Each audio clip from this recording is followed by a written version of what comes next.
Georgia was the narrow favorite heading into this game, and while Alabama always has a chance, no one thought that they would win in the fashion that they did as they dismantled the Georgia defense. So far, we're rain-free here at Memorial Stadium, and players are warming up as Beach and Windsor Forest prepare to kick off in just about an hour. It's our WTOC End Zone game of the week. Both teams have dealt with lengthy COVID pauses in this young season so far. Your Savannah Bananas are the Coastal Plain League champions, and they've got the t-shirts to prove it. When Gary Higo teed off for his final round, he was 6 strokes off the lead. And when he finished here on 18, he was in contention. Last night, 32 players achieved their dream of being drafted into the National Football League, including one from right in Hinesville. Lyndsey, how is it going out there?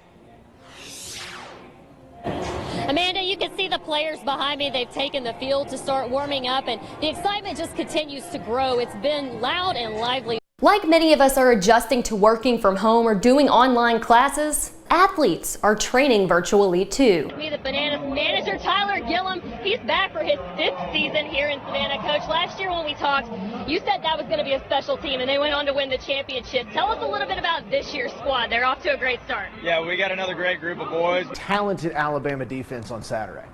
I think if you had told Georgia fans that Stetson Bennett would be their guy leading them through all of these wins, they might not have believed you in the preseason, but the Dogs offense has only trailed 4 times this whole season, and when they did, it was usually very brief. World number 1 Scotty Scheffler played his way to the top of the leaderboard during the 2nd round here at the Masters, and he never looked back. Now he has his first major win and that coveted green jacket. Just minutes ago, the Benedictine Cadets topped Carver Columbus 35-28 here in Atlanta to bring that state championship back home to Savannah. It's the 3rd in school history for the Cadets, their first since 2016, and their first state championship since bumping up from Class 2A to 4A. They are your state champions. You may be able to hear it behind me. They're getting their trophy right now. See this sign get held up at Schooners Cove. There's plenty to cheer for this weekend. Each birdie hit, that's $100 to the military fund. We went from the generic Savannah Pro hockey team to the Savannah Ghost Pirates, the newest franchise in the East Coast Hockey League, and fans bought in immediately, both figuratively and literally. In the West, we've got Oregon. Why am I showing you the Ducks? Well, junior guard Will Richardson is actually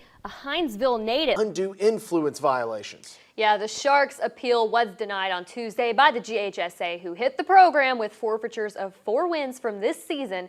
Hello and welcome into WTOC's The End Zone. I'm WTOC Sports Director Lyndsey Gough alongside our digital anchor Jake Wallace. And Jake, fall weather was in the air tonight. It was a little chilly and we had some really big games to go along. Savannah State's football team is coming off their best season in more than a decade. They graduated 13 seniors from that team, but they signed over 30 recruits, mostly from right here in the 912. It's hoops hysteria across the Coastal Empire in the Low Country. 10 local teams playing in semifinal or state final games today. And to start, we head back to Valdosta, Utah. Gordon and the Johnson boys trying to upset the top-ranked team. Cartavius Norton answers. He busts one for a 63-yard touchdown run. The Cadets still lead 28-21 with 9:06 to go in the 3rd. 3 days won 10 of their last 11, dating back to last season. The Cavs trying to pick up win number 6 in a row tonight, hosting Strong Rock Christian. Getting started early, Patriots fumble on the opening drive, picked up by senior Brooks Dawson. He returns that one for a touchdown, took them all of 13 seconds. Bottom of the 3rd, scoreless Dansby Swanson. Call him Soldier Boy because he cranked that over the center field wall for a 2-run homer. Braves take the lead. On to the 5th. Austin Riley doubles to right center, bring in Ronald Acuna Jr. Just like that, Braves up 3-0 for a Saturday night showdown against the Wilmington Sharks.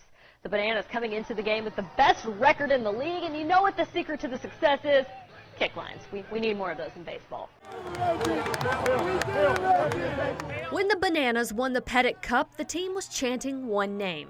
It wasn't the guy who caught the game-winning out. It wasn't a player who scored a run, and it wasn't the head coach. It was Reggie. Reggie! Reggie! That was, I can't describe it, but I enjoyed every minute of it. If you've been inside historic Grayson Stadium, chances are you've seen Reggie. He says he's worked there for over 20 years. I did grounds crew here. I did concession stands here. I did trash here. Maintenance, did the picnic area. I had every job around the stadium. This year, the Bananas promoted perhaps their most loyal employee to his favorite title yet, assistant coach. Coach Gillum basically said, I want him on the bench because he's an energy giver. Reggie was just the spark the team needed to bring home the hardware this season. Ultimate team player. If he's taking out trash or he's mixing up Reginade for us or giving us pregame speeches, he's doing it with 100% effort and 100% energy, and it's so genuine. And he's always got a smile on his face no matter what he's doing. Even though he was promoted, he still mixes up his famous Reginade before every game. His pregame speeches are legendary among the players. Be mentally locked in, stay tapped in. You know the most important thing we're going to be doing tonight too also? We are going to fry some bacon. Reggie sums up the championship season best. That was special. Georgia Southern's head football coach Chad Lunsford dropped a bombshell this morning headed into the team's first practice of fall camp, announcing that starting quarterback Shai Wertz and defensive end Quan Griffin have each been suspended from the team indefinitely, stemming from separate arrests. Let's go. The team crossed over Beautiful Eagle Creek ready to get practice underway, but two players were absent. Redshirt junior quarterback Shai Wertz and junior defensive end Quan Griffin. Reading a statement from both the university and himself, here's in part what Lunsford told the media. In keeping with our student-athlete code of conduct, Georgia Southern University has interimly suspended quarterback Shai Wertz and defensive end Quan Griffin from all football-related operations after we received information that the two were recently arrested in separate incidents this week. These suspensions are in place to protect Shai, Quan, and the university and will allow us to gather more information. Since these are now pending legal cases, the university will not be able to provide any more information. According to arrest reports obtained by WTOC, Griffin was arrested Thursday in his home state of Florida, charged with 4 felonies, including battery and burglary. In total, he is facing 8 charges stemming from a domestic violence incident. He is still in the Bradford County Jail with a $345,000 bond. Wertz was arrested Wednesday near his hometown in South Carolina for speeding, but when he was pulled over, the officers say they found a white powder on the hood of the car which field tested for cocaine. He was charged with misdemeanor cocaine possession, and according to the Saluda County Detention Center, he bonded out yesterday. I have confirmed he is in Statesboro at this time. Wertz has started the last 2 seasons, leaving questions about who will be the starting quarterback heading into that August 31st kickoff against LSU in Death Valley. We talk an awful lot here about next man up, and this is opportunity right now for some young guys at quarterback, and we don't have really anybody that's taking snaps in the game, so they're going to have to grow up quick, and we need to see what they're about. I did think the quarterbacks came out and handled it very well today, though. The players said all in all, they had a good day on the field, and they know they have to have the next man up mentality. They maintained that the team is a brotherhood and stood by their teammates. No matter what, we're here to support. It's a brotherhood here, and that's what we're going to stand on. We just want to keep them in our prayers, just hit them up, make sure everything good and stuff like that. WTOC will continue to monitor this situation as it plays out both legally and on the field. We'll bring you the latest on air and online. From the campus of Georgia Southern University in Statesboro, I'm Lyndsey Gough for WTOC Sports. Most industries across the country have taken financial hits during this pandemic. Athletics, no exception.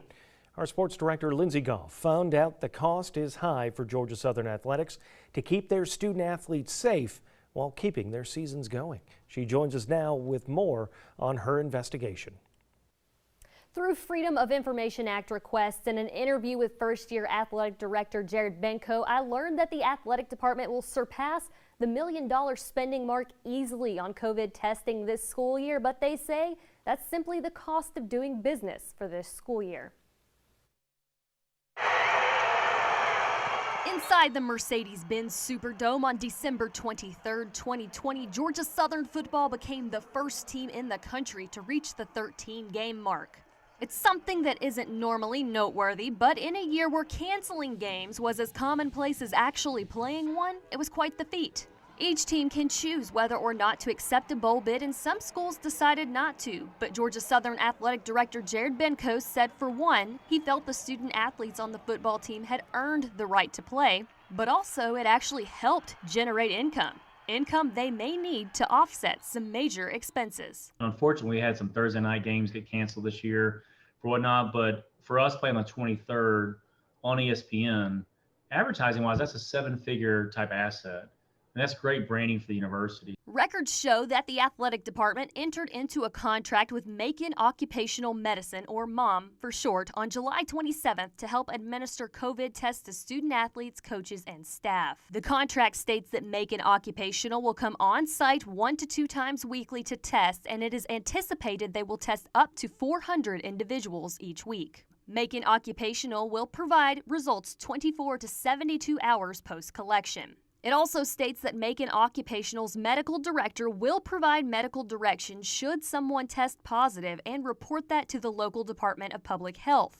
But DPH and Georgia Southern are responsible for contact tracing. Between June 1st, 2020 and December 9th, 2020, the date our data request was filled, the Georgia Southern Athletic Department reports they had 185 positive COVID-19 tests out of 7,715. Georgia Southern pays $100 per test. The athletic department has spent more than $771,000 thus far on testing. In the fiscal year 2021 budget, it shows $438,939,000 allocated to sports medicine operating. But Benco said they've obviously surpassed what they expected to spend. Now they've dipped into unallocated funds. Going into the year, we had some CARES dollars, north of 280 or so in CARES dollars. And then, of course, if you think back when budgets are developed back in the springtime, it's trying to sit here and forecast out the next 8 to 12 months was really difficult, not knowing the testing apparatus and whatnot.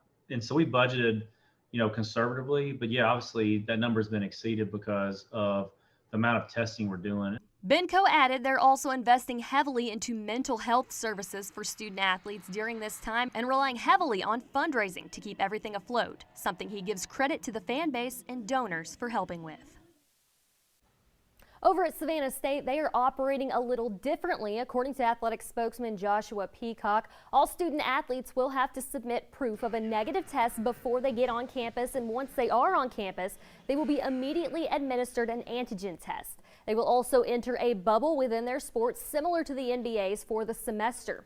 The university granted athletics COVID tests as historically black colleges and universities were given grant money for this. So testing is not coming from the athletics budget. And since they suspended fall and winter revenue, sports earnings are nil, but they do collect from student fees, which remain the same for this year. Walking into Augusta National is a special experience no matter your age. Patrons from adults to kids have had the same reactions all week. Wow, it's Friday at the Masters, and that's special no matter your age. It is said that the best way to experience something is through the eyes of a child. It looks brighter. Like on TV it's really awesome, but like actually being here is incredible. It is very amazing. The Masters is all about tradition, and passing that tradition down is unlike anything else. I remember the first time my dad brought me, dream come true. Or how cool is it that you get to do this with your dad? It's pretty cool. The kids say they've not only watched the Masters tournament on TV, but also the Augusta National Women's Amateur and the Drive, Chip, and Putt competition. The opportunities are inspiring a new generation of golfers. Is this the goal for you to get to play here? Yes, ma'am. I definitely want to play here. It is amazing here, and playing here would actually be like, wow. Yeah. I always dream of coming here when I grow up to just play here. Making memories at the Masters. As we wrap up the second round of play, we look ahead to the weekend and the chase for that coveted green jacket. From Augusta National, I'm Lyndsey Gough for WTOC Sports.